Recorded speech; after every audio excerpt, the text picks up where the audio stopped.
12 rounds, ding ding, sick and tired of the whole Right, what's happening, everyone? It's Nick Atkins on South China Morning Post Martial Arts post-fight podcast, the very second edition. On my left, I've got Andrew McNichol. Next to me here is Chris Edwards-Bailey, and we are very lucky to be joined by a special guest. You might know him, Sasha Palatnikov, Hong Kong's MMA champion. How you doing, Sasha? I'm doing good. Just got back from the UAE, Abu Dhabi, so it's awesome to be on the show. Yeah, a little bit different from the last time we had you in here, where we were in the video studio. It's a bit cramped. Sorry, guys. Anyway, Sasha, yeah, we wanted to chat to you about your fight. Run us through 6 days' notice. You took it. You flew all the way over from the Ukraine, I believe. That is correct. First round TKO by Munir Lazez. I hope I pronounced it right. Yeah, that sounds about right. Yeah, for Tunisia, right? Yes, from Tunisia. Yeah, so I think he was ranked number one in the region. Yeah. In the weight class. Tough guy. He's undefeated, coming off of a title fight loss this year. He seems to average about one fight a year. We've done a little bit of research on him, watched a couple of his fights. Obviously, we had a short amount of time to look into him. But you know, again, that's why I fight with these opportunities. You never know. You know, every fight is a dangerous fight. There's no easy fight. If you're not prepared, then that's gonna show. So yeah. He's definitely fought against top opposition. So I knew having this opportunity was good. Was I 100% ready for this fight? Mentally, yes. Physically, no. I've been dealing with a groin issue, which, in my opinion, striking-wise, doesn't affect me. I can strike, but when it comes to wrestling and grappling, it causes an issue. I'm not working at my 100%. I'm not gonna make excuses, but that's the risks we take. I thought the opportunity was too good not to take. I wanted to go out there, and I thought I could get it done just with the striking alone. The game plan was, I seen him. I thought it was a safe option because he hasn't implemented any grappling. Usually he comes on strong, lands big punches on guys, drops them, and will finish them. I just didn't see him having the power to knock me down. But going in, I was very confident that the work I was getting in Ukraine and the shape I was in at that moment would be enough to get the result in Abu Dhabi. And it's just been a crazy time, hasn't it? Because you were originally scheduled to fight in Hong Kong, I believe, November 9, yeah. on Just MMA, and then not the typhoon, that was in Japan where I was last week. It's the protests that's caused the trouble here. So they cancelled the card. Like every sporting event here is just getting ripped from the calendar. Yes. You're pretty annoyed. You're swearing to me on Facebook. I was upset, man. Like, because the opportunity to come out to Ukraine was something that just came out of nowhere, and the timing was perfect for that fight. So I invested money to go out there, pay for accommodation, flights out there, and of course to get the training in with the level of guys I was training with wasn't cheap either. So I wanted to be in a phase of learning where I could be learning new techniques, new methods of training, but also be getting in shape, and then come back for the final 3-4 weeks of my camp to just fine-tune my conditioning and get myself ready for my opponent, Manas Tembirakov from Kyrgyzstan, who himself is also a 16-fight vet. So he has a lot of experience under his belt. So I was excited for that opportunity, with a lot of people flying in, with a lot of fans here that tune in to watch me fight and compete. It was going to be a great homecoming because I enjoy fighting here. Last time I fought here, I won by knockout, so I was expecting to get the exact same result. And for them to pull the card, especially a month out, and not even really apologize for it, and just saying, oh, it was insurance issues, and we were worried that no one would come to the event. I didn't think that was really an issue. Honestly, if the event went on, the protesting is happening over in Kowloon, in my opinion. If the MTRs were to shut down, I can understand. But I'm seeing now, at this very moment in time, they've got an event on November 2nd in Southern Stadium for Muay Thai. So it looks bad, And again, they got to make the decision. They're the ones playing with money. They don't want to take risks. That's okay. But it was annoying for sure. It's messing with you, right? You put all this time and preparation in. I bought shirts. I got things ready. These are small things that people don't think about. It's like, look, I'm not at the top of this game. I'm still trying to work with people, trying to show people, look, this is my brand. This is who I am. I'm still a beginner in this sport. I'm only 6 fights into my professional career, so I have a lot more in me. And the thing is, I want to get my brand out there. There's no one doing it here. This is something I've invested 10 years of my life, if not more. And if people can get an idea of what kind of talent that I have and what I bring and where I grew up, this is my home. Hong Kong is home. Like, no matter what I say, this is where I grew up, this is where I know. So if I can represent Hong Kong in any way and have a group of people that follow me, then I would go out of my way to do that. And unfortunately, when taking an event away, it's hard. And then you go fight in the home of another guy, He's got big support, you know, and it's cool. He had a lot of fans. Oh yeah, he did. He was their main event. He was their jumped in ticket. The crowd after. Oh yeah, he got mobbed. Yeah, he did, and he had and that's an awesome thing to see, you know, like to have that home sport. I love to fight as an underdog, go into that environment, but you know, when I could have just had the exact same atmosphere taken away from me, it's unfortunate. Well, but I made Andrew watch the fight, bit of homework. What did you make of it?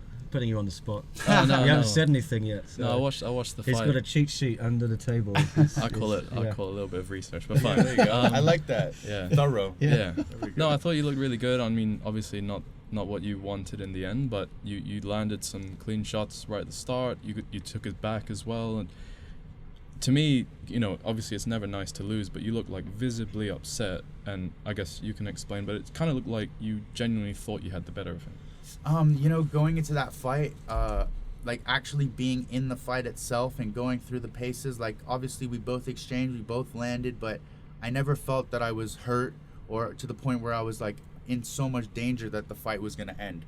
I was very calm in there, and after watching the fight, I had to sit on the fight for a couple days. I'm disappointed I lost. I was on a 4-fight win streak. It was in my mind I was coming out with a 5-fight win streak after that, and just to kind of have that referee step in, and you know, sometimes when you're in the fight you might be taking shots, sometimes people do get knocked out and they don't realize it, and I didn't want to be that guy freak out and say, oh, you stopped the fight, and then I look back at the film and I'm like unconscious for a second looking silly. So I want to give myself some time to get over that loss, maybe 24 hours, and then watch the film. So when I arrived back here on Monday, I sat down, I had a big dinner, and I just watched it, and I was like, man, I was like, damn, like it completely changed my mindset after the fight. I was like, I thought maybe I got a little bit outclassed, I thought maybe this was too much for me, and then when I watched it, I was like, man, I didn't get finished there. I was still there, I was still active, I was doing what I needed to be doing. The striking, I was getting the better of him. I really felt like he was panicking in the striking situations, especially with my footwork, and that's something I worked a lot on, which was good to see.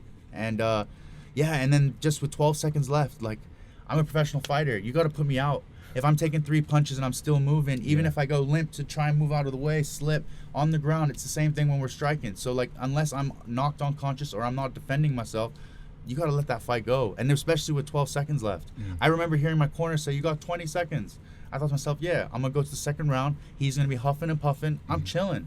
I was just moving, chilling. I was not out of breath. When I lay there, I thought to myself, man, I'm feeling okay. What happened? Is this what happens? Like when you go out, you feel okay? Because that's literally how it felt. But then Matthew at the time, my corner, Baby Cat Attack, shout out to my boy in Singapore. That's my homie. He flew out as well on 6 days notice, like just came out of the blue, like someone I can rely on. That's my dude. And same thing, he said the same thing. He's like, bro, you beat this guy 9 times out of 10. Like that referee stopped it. Second round, you were coming into it. Man, I fought a world champion in 2017. Same thing. I will let him work in the first round, came out second round, knocked him out because they start to get tired. And when you get tired with me, that's when I chink you and I put you down. And that's what usually happens.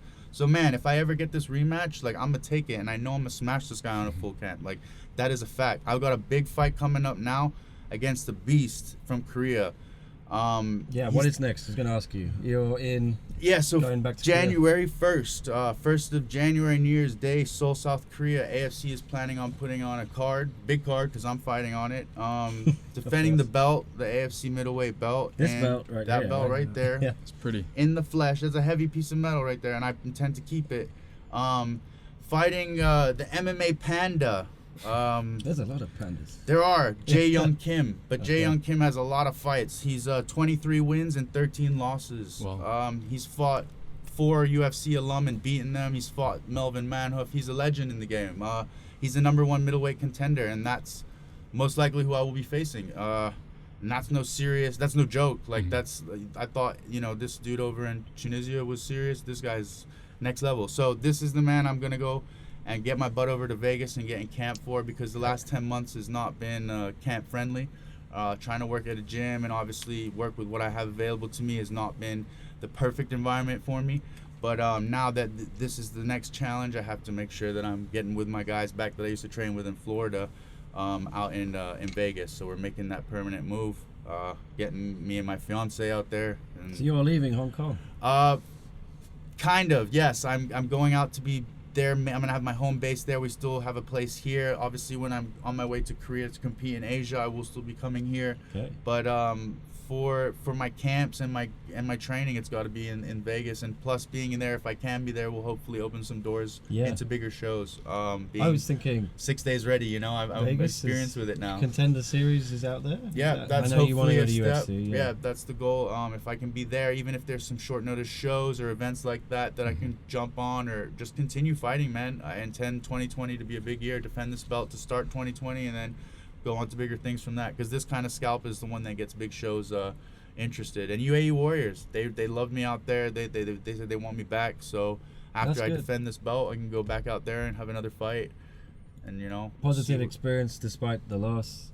I mean, always, man. Like, if I'm not gonna dwell on a bad situation, especially after watching it, you know, like, it's one thing to accept, like, oh yeah, I got something I need to work on, or he just outclassed me in a certain way, but honestly, it didn't feel like that at all, and he's the top guy in the region, so I felt it could have gone a bit longer, and if you'd survived 10 more seconds there, the ref hadn't come in the second round. I know, just give me that opportunity, you know, to survive. I just felt like I didn't have it. I've seen guys, you know, you guys have all seen it in big fights. Guys are literally like unconscious, not defending themselves, and I was just still moving there. My hands were there. My eyes were open. Like, everything was there. So, I mean, I understand. I also say thank you to the ref, because he saved me. I got paid for 4 minutes and 48 seconds of work, and I got to travel to another country, and I'm healthy. I'm the best feeling I've felt after a fight in my 6-fight career. So I can't complain in that regard. I didn't know whether to contact you, because I thought if you've been knocked out, you probably don't want to come in. I mean, wait till that day happens. If I ever do get knocked out, touch wood, I hope it never does. But I have never been hurt in a fight. That's the crazy thing. I've been my first ever fight, I fought against a guy who was 10 kilos heavier than I in Florida, and he didn't tap me out. The ref stopped it because we were both so exhausted, and he was just on top of me and mount using his weight. But I was there. I was physically okay. I was awake. I wasn't even hurting. But it just got stopped. Same thing. These referees are starting to just get so cautious on how fights are going, and they just stop them, when really, in my opinion, this is a fight. We're fighters. We've invested so much into this. Win or loss, you know, it's a big risk to take. So you got to put it all out there. If the guy is literally not defending himself and he's going to sleep, I understand. But I've never been put in that situation. Frustrating, it is, but that's I the know fight how much game. you put into it. And it's part of the risk, but it's not something that I dwell on. You know. Yeah, that's the most important thing. Things didn't go your way with everything, with the travel, with the cancellation of the show. It happens. Yeah. What can you do? You just gotta. I was scared because I thought you'd be contacting me, and I thought he hasn't messaged me, so I'm worried he's lost. You know. Someone's got to win, someone's got to lose. You know, and sometimes, you know, small little mistakes or small little decisions don't go your way, and it's just like, you know. But the best thing is, I'm super motivated from this experience, because it's like, I know now I gotta go out. All right, we're not gonna put ourselves in any situation. First of all, I ain't gonna go into a fight injured. And I'm not going to take it on 6 days notice unless I'm feeling 100%. Yeah. There's no risk. The groin was a big issue going in. You had back, didn't you, right? Pardon me? You had him on the back. I had him on the back, I thought, this hooks is in, it. go for the choke, or even ground and pound. Something seemed to just go. Yeah, on the left side, I just don't have the full control. I didn't have full control on my left side. Still, my groin is an issue. Tomorrow I'm going to go see a physio again. That I've been working with, and dude, I tore my groin off the bone once, and it was 2 years. It's literally, and the awkward thing is, it's like it's right in the groin area. It's a very awkward position. Like, you know, we've got our stuff there, so it's like it's an area where, you know, when you're feeling like a sudden movement, you feel like this sharp.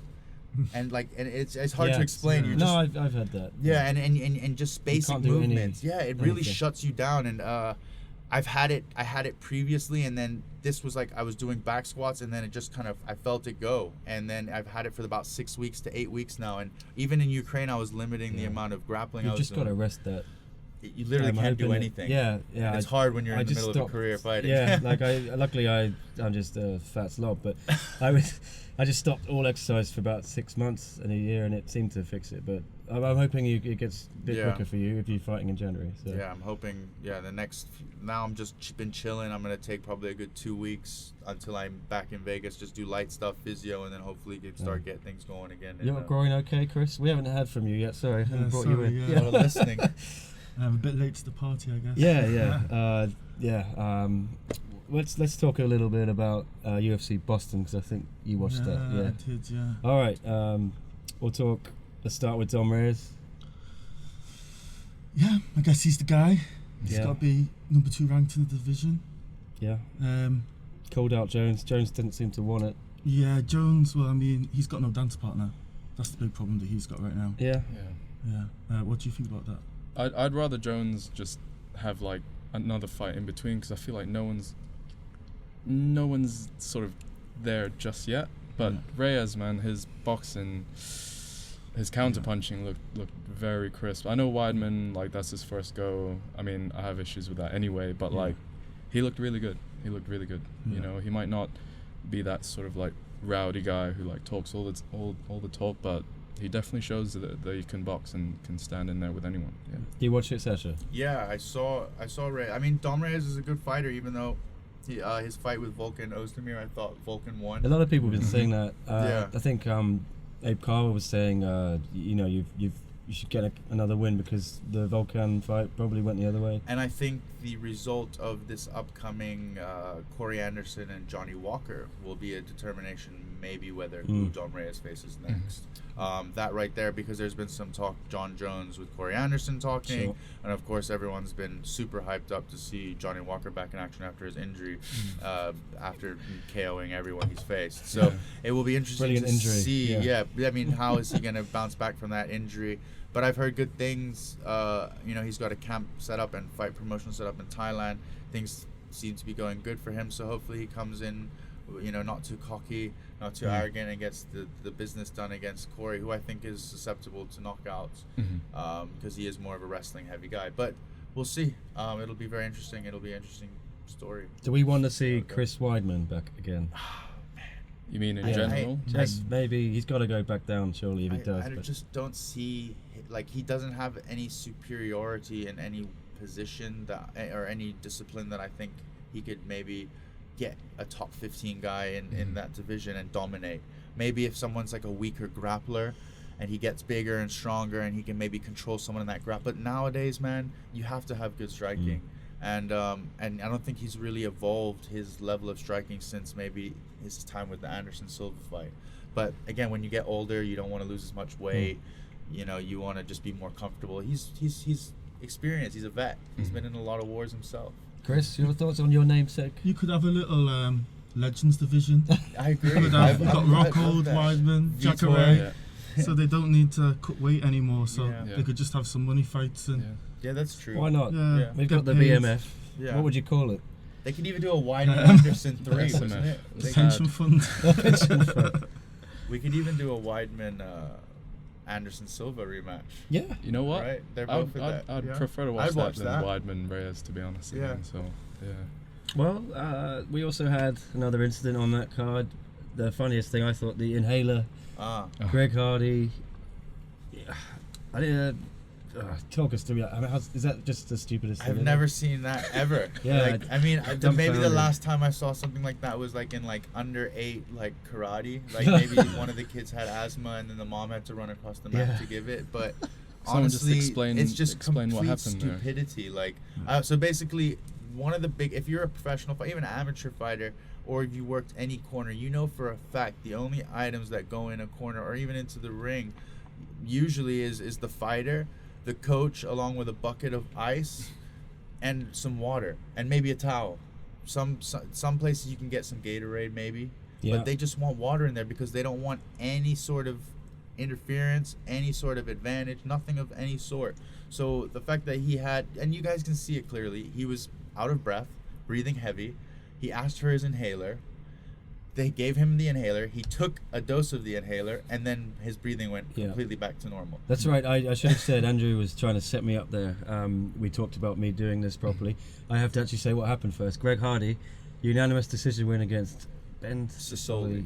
And you know, everyone thought looked all right, didn't he? He did the job, right? I mean, but this is the issue. He had an inhaler between exactly. second and third round. So I mean, it's just never happened, and I think it's a bit silly that it did happen, especially someone like Dean Thomas that's been in 100 corners like in his career.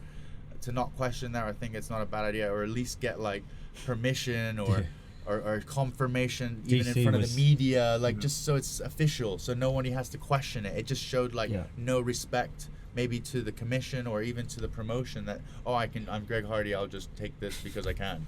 Yeah. Or I'll create some kind of drama so that we can all talk about it right now. DC was going livid on commentary. Yeah, I mean, any athlete will know it's kind of ridiculous. Like, especially as you're a grown man, like that he was just out of breath, and there's some little loophole he's trying to use right there to get an advantage. And that's probably something that's going to happen in all of his fights because he carries so much weight. I mean, he's a big, strong, powerful guy. If you go 3 rounds, you will tire. And he looks like a guy that likes to quit. We've seen it a bit before. He's cheated his way out of fights and paid the price. How many no contests does he have now? 2? In like 4 fights or something? Like, he's annoying. Like, just do your job. Go in there, win the fight, and then people will respect that. Yeah. But he keeps doing these add-on attachments that don't need to be there, and people are just like, come on, man. Like, are you trying to just get hate by everybody? Like, I guess that's the thing. It draws because everyone now wants to see him get knocked out. Now, yeah, he's the villain, right? But other than that, he's improving. Yeah, he can punch, definitely. He can definitely strike. Yeah, we know that. We haven't seen much of his ground game, but the only thing I do question is his gas tank. Absolutely. Yeah. Almost every fight in that last round, it's just arms. I'm sure if he gets like a heavyweight with like someone like Werdum, who has like incredibly good jiu-jitsu and knows how to hold big people down, he would struggle.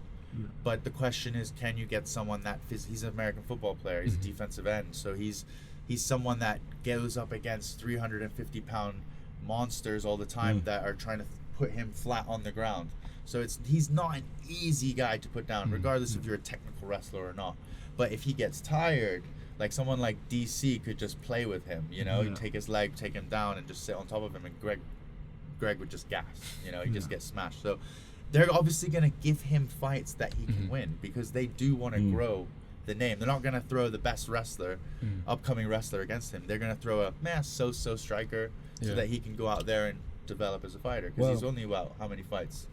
5 fights in, 6 fights in. Yeah. Well, I think just like last time, we're no closer to knowing the Greg Hardy, whether he is the real deal. But I think someone who did take a step forward was Yair Rodriguez. Decision win, unanimous, 29-28, all 3 scorecards against Jeremy Stephens. After the eye poke gate, it was actually pretty, I wouldn't say quiet, but it was a war, but they hugged at the end. No real drama. No, I mean, usually, who knows? I mean, the way Yair was acting after the first fight was very dude, what the hell was childish, he doing? Childish. Yeah, like it's lack of sportsmanship. Yeah, I agree. It didn't look good. He made Jeremy Stephens the babyface in that, and that's tough to do. He's a mega heel. Yeah. And I mean, the second fight, it was, I thought Jeremy Stephens fought really well. He came back from getting dropped with a body kick. Yeah, I thought he was done there. And man, I thought the end of the round, I thought Jeremy Stephens came on real strong to even make that like a very close, maybe even a draw. Obviously, the judges saw it 29-28. But I thought Jeremy came back, fought well, made it an exciting fight. I thought it was the main event of the evening in terms of the excitement of the fight. But Yair's a beast, man. He's young, he's quick, he's got exciting kicks. And Jeremy's just, I thought, was at a disadvantage because he was a shorter fighter. And you see that. You're starting to see that guys that are sharp with their striking that are longer seem to have the advantage over the guys that have to cover the distance. If they don't land that big shot, then it's also difficult to catch up on points. Guys like Gagey do well because they put ridiculous pressure and they knock people out with one punch. So someone like Yair, he will always have that advantage because he's very athletic, rangy, and I don't know. Who do you guys think he's a good opponent for him to face now? Let's see what happens with Zombie and Ortega. Ooh, that's going to be a nice one. I'm excited for that. Ortega would be a good match. Yeah, Ortega. After coming off the loss to Holloway, right? Yeah. So that will be exciting to see how his mind is and where he's at fighting. Because Zombie's a literal zombie, so it should be exciting. Like, I could see the neck being taken by Ortega in this one. Just reckless, abandoned by a Zombie will get him in some sort of submission. Yeah, he was out in Korea promoting the show, and I think John Hyun-kyo, right? He interviewed him and he said to John, I can beat Khabib if he hopes Khabib hangs around a couple more years, so when he's done his thing at featherweight he'll go up. I mean, I don't know, all jiu-jitsu guys are going to say that until they face Khabib, but let's see. I mean, I don't think Khabib has fought like a super elite level grappler in my opinion. Someone like Ryan Hall, I know no one talks about it, but Ryan Hall is someone that I think is someone that could really cause problems for someone like Khabib. Nobody talks about it. Nobody wants to fight Ryan Hall. He's a very, very underrated and unspoken about fighter just because he's such a complex puzzle to break. His leg game and his jiu-jitsu is so high level that you just don't even want to engage in striking with him. Grappling with him. But someone like Ortega, again, he's dangerous, but Khabib's not a very high level striker. He just has an ability to instill his wrestling and control you with immense strength. There are guys that are 93 kilos, we're talking DC, we're talking Luke Rockhold, who are saying his strength is on that level. Wow. And he fights at 70 kilos. So imagine the kind of strength he possesses. So when you get guys like Ortega who are like, good grapplers and stuff, but there's just a big strength gap. Wow. And that's the question. Like, okay, can you survive that strength, but can you also protect yourself at all times? And Khabib knows what he's doing. He's been doing it for so long. I'm sure he knows how to defend leg locks. They learned that from the beginning in Sambo. But Ryan Hall is like a wizard in my opinion, and people don't. A shout out to Ryan Hall, who did come out to Hong Kong a few months ago, and I would love to see him and this Gillespie, Gregor Gillespie, who is a phenomenal wrestler, and that guy I think is a serious contender to create some kind of drama with Khabib because they're both such high level grapplers. And then usually that turns into a barn burner strike fest. True. So I would love to see that. So there's tons of cool stuff coming up. Tony Ferguson looks and of course, how can we not talk about Tony?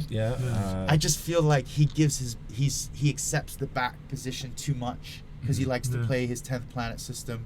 And I think someone like Khabib, who's so strong and would know what to expect, can literally sit in his guard for 5 minutes and just work the body and work the head, and it'll end up being like that.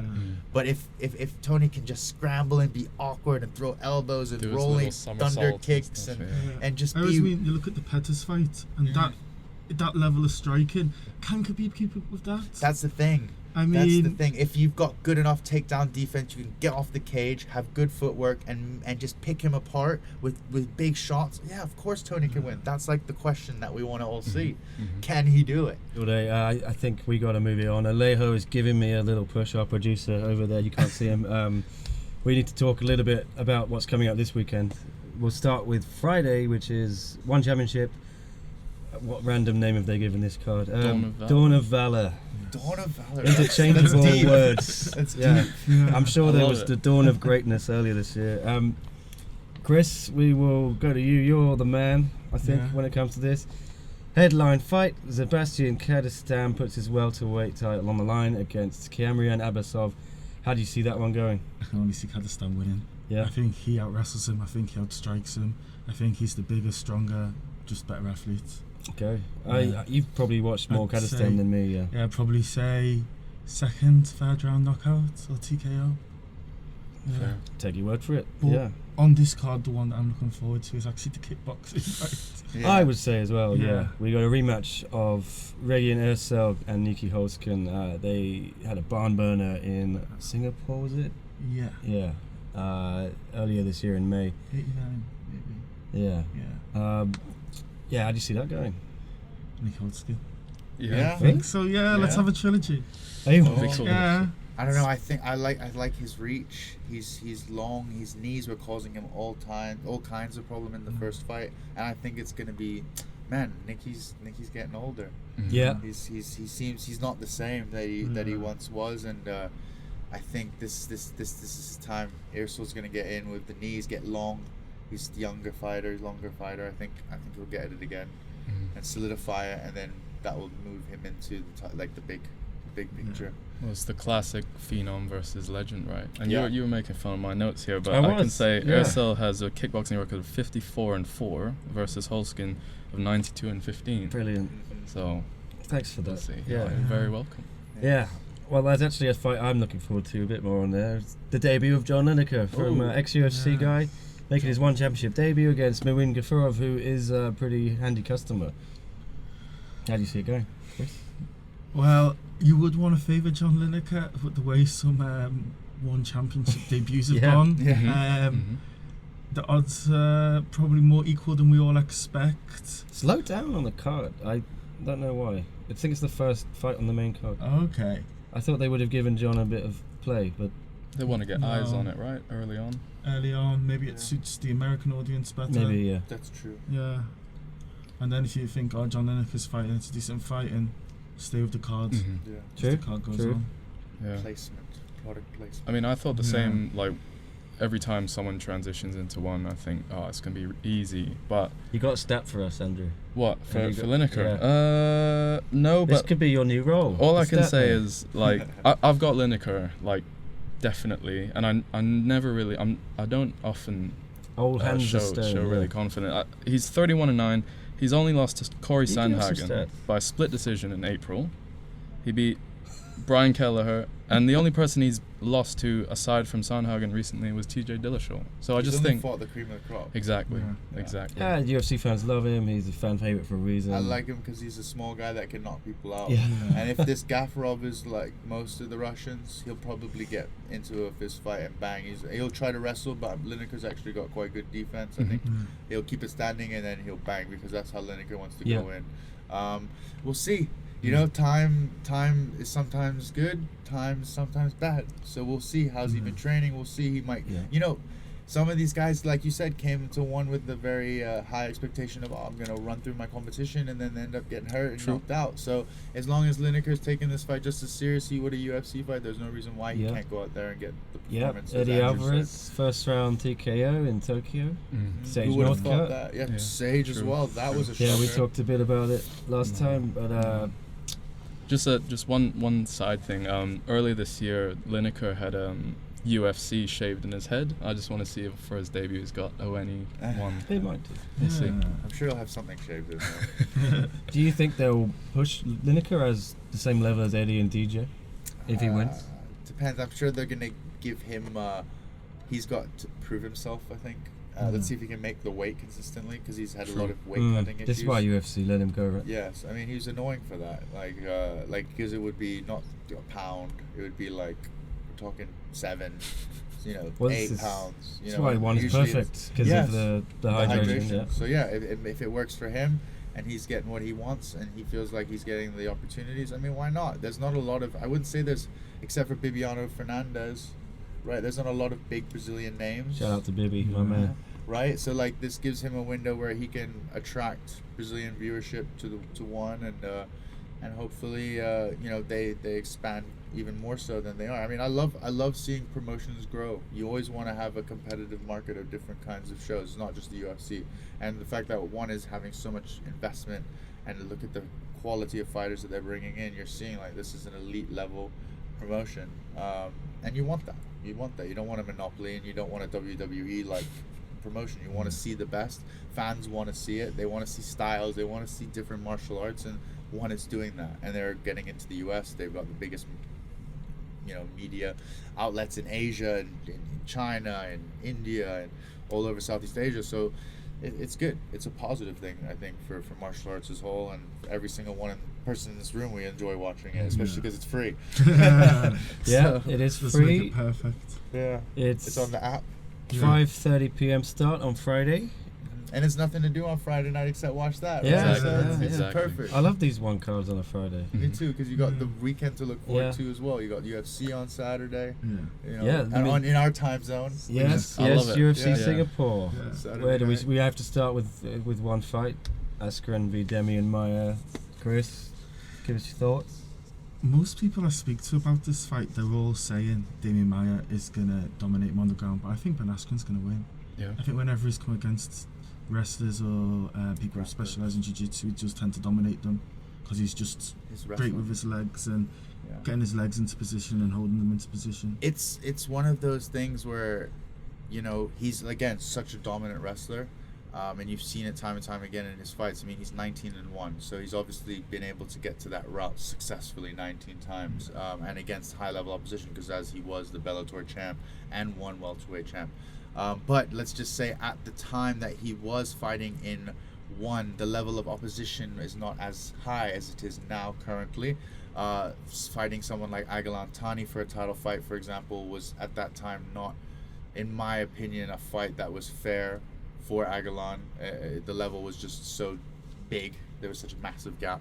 But now we're starting to see, look, George Masvidal, welcomed him nicely. And then obviously the Robbie Lawler fight didn't go as planned either. He got binged and banged and bounced all over the ring before he got that lucky, in my opinion, bulldog choke. But this fight, I mean, I think Maia can outstrike Askren. I think Maia has better boxing than Askren, and let's see. It'll be interesting because Maia is no joke. If he's on your back, unfortunately, if he doesn't have any groin injuries, I'm sure if he's on his back, he's gonna be a big problem for Askren. With Askren here on the spot, who are you saying? Oh man, if I had to bet, I would probably go with Askren. Okay. Just because he's younger Askren. and he's coming off of a disgusting knockout, he needs to get back in the win column. Because man, you can't just come in, talk all that crap, and make your UFC debut, win that way, and then I think he's thrown less than. Wait, I think he's Statman. I think he's thrown like 0 strikes in his debut and his second Something fight. like that. That's like a record for the least ever. I don't think he's thrown a strike or landed a strike. You think in he'll throw two a fights. strike here? I don't know. That's the funny He thing. can throw Only if strikes. it's on the ground. But I he mean, hasn't even gotten there yet. Do you think he will shoot straight away like he did against Masvidal? No, that's what Because I it's think like- he'll come out a little bit like this, at least move around a little Yeah. bit, probably try to get close. I'm sure he'll try to strike. He'll feel confident enough that he can. But Yeah. I honestly think Demian Maia will outstrike Askren. It's possible. Yeah, I can see I that. see happening. that. If he Gonna fight on doesn't the just feet. come out swinging at the beginning, that's stupid. I'm excited for this fight just on Yeah, that man. alone. Because it could end up being a boring grapple fest. But I do have this inkling that it could end up, whenever there is that super high level grappler versus grappler, they end up striking each other. And it always ends up quite exciting. White 'cause- collar Muay Thai. Yeah, exactly. So we'll see. Statman, what's your call? Well, you guys both saying Askren. Oh, you know what? I'll- No. Let's just say this. He's going Askren. I'll go with Maia. on Okay. this. I'm going to go with the striking of Maia to Yeah. get it done. Well, Who I would've do know thought? that Askren's coach recently said, I know, he's like, I know Ben, he's definitely not going to strike with him. He's going to try beat him in his own game. But I will say this, don't sleep on Maia, because the only 3 that he's lost to are Kamaru Usman, Colby Covington, and Tyron Woodley. Yeah. So I don't know. Just look at the Maia's rankings no there, joke. you know? Like if he shoots in on a leg on him and he does a nice back take or he gets a man, like you saw what Jordan Burroughs did to Ben Askren. Yeah. There's like levels to this man, Yeah. and like he's not at that level in terms of elite wrestling. And Demian Maia's been in the game forever, and he's seen it, been there. He's fought Anderson Silva. He's fought the best of the best of the best. Like, so we'll see. Yeah. We'll see how it turns out. So It'll be that exciting. that's your official prediction. Is- Gosh, Put on the spot. Come on, pick a side. I'll go Maia. Yeah? I want to see Maia, Askren, but I'm going to say Maia. Askren, so we're 2-2. Okay.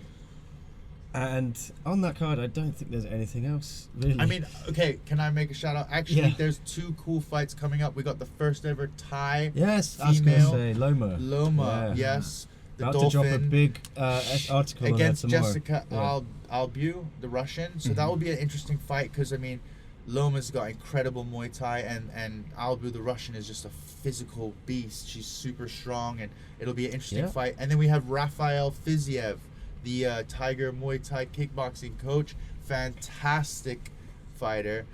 He's fighting Alex White, which I believe is on the prelims. Guys, there are some very good fights on the prelims. Make sure to tune in and watch the whole Yeah, card. don't listen to me, listen to Sasha. No, but for sure, if you guys want to see some action, check out Rafael. He's a phenomenal striker, and you'll start to And see your some boy's out highlights. there training with Michael Johnson, right? Oh, yes. My boy Matthew, Baby Cat Attack Charles. He's out now at Juggernaut in Singapore.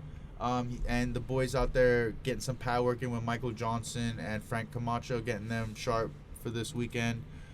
So shout out to him. He was out with me in the UAE as well for UAE Warriors. Great corner, great friend. Can rely on him. And, he's been in the cage himself. He's fought. He's a coach. So he's got good insight, good information, high-level wrestler. So he's always a good guy to have around when you're preparing. He's prepared some of the big names in one, like Ev Ting and Gianni Suba, Keanu, all those fellas. He be working with a lot of the Malaysian Good. fighters. So, yeah, he knows what he's doing. He's a good guy. So hopefully one day we can get him onto this show. Yeah, because be he can great. talk for days. He's got a good voice and commentary. So it'd be great to bring him in as well. Yeah, Loma, I forgot to mention, we have a huge photo essay from our guy Matthew Scott, the freelancer. So he's given us a great insight into, I never knew, she has a great story, bunch of awesome pictures from the family farm where they train local kids who maybe are going the wrong way in life. Did you meet her when you were out in Thailand? I mean, Tiger when I was Muay Thai, living in Phuket, she was in all the classes, all the jiu-jitsu classes, wrestling classes, pro classes, and getting in that work with the other ladies there that were getting ready. So yeah, I mean, she's one of the big names there, and she's been working with George for years, and you know, she went through Invicta. She fought Full Metal Dojo. She's one of those stars from Asia that has just turned from multiple-time world champion in Muay Thai, now converting into MMA, and she's the first ever Thai. It's the first one. Yeah, it's huge. And that's big. And she's a beast. Like, she's no yeah, joke. Matt's telling me, watch out. She's yeah, crazy. Matt will know a lot about her. Yeah, he's been following her for a while, and she's one that I've seen. She works hard. She's a monster. She learns quickly, and her jiu-jitsu's getting better, and her wrestling's getting better thanks to Frank and George Hickman. So, yeah, Tiger's got her where she needs to be. So I'm excited to see her fight this weekend for sure. We got a big weekend, haven't we, then, with UFC and Bellator. I think Alejo's going to be giving me the go-home key soon, so we should probably wrap it up there. But thanks, Sasha, for coming in, man. Pleasure. And if you like MMA or anything martial arts related, remember to like and subscribe to SCMP Martial Arts. I didn't just read that off Alejo's computer. You can find us on Twitter as well, SCMP Martial Arts, YouTube, Facebook. It's all there. Andrew, plug yourself as well.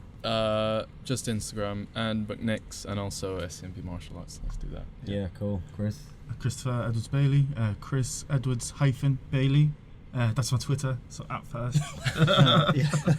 And Sasha, yeah, Instagram Sasha Palatnikov MMA. I swear it's easier to spell than it sounds, I promise. And same thing for Facebook. Follow SCMP Martial Arts. They post a lot of stuff for me too, so look to link back.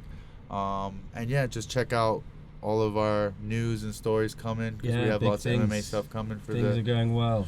For the coming year. We are increasing. This is future. The podcast of the future, isn't it? Absolutely. Hope to get you back if you For sure. You're not going to Vegas just yet, are you? No, I'm gonna be here for the next 2 weeks. All right. So we're definitely gonna have time to come in. Yeah, and work with you guys we're again. gonna chat about that huge Madison Square Garden show, which is coming up on November 2. I think that'll be next week's dominant talking point. Anyway, thanks for joining us. I'm Nick Atkin. You probably don't want my Twitter. I'm not very interested on there, but if you want, it's at NicoSCMP.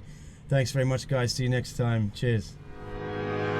12 rounds, ding ding. Sick and tired of the whole damn thing, yeah. Stick a move in the ring. You can hit me with the words you fling.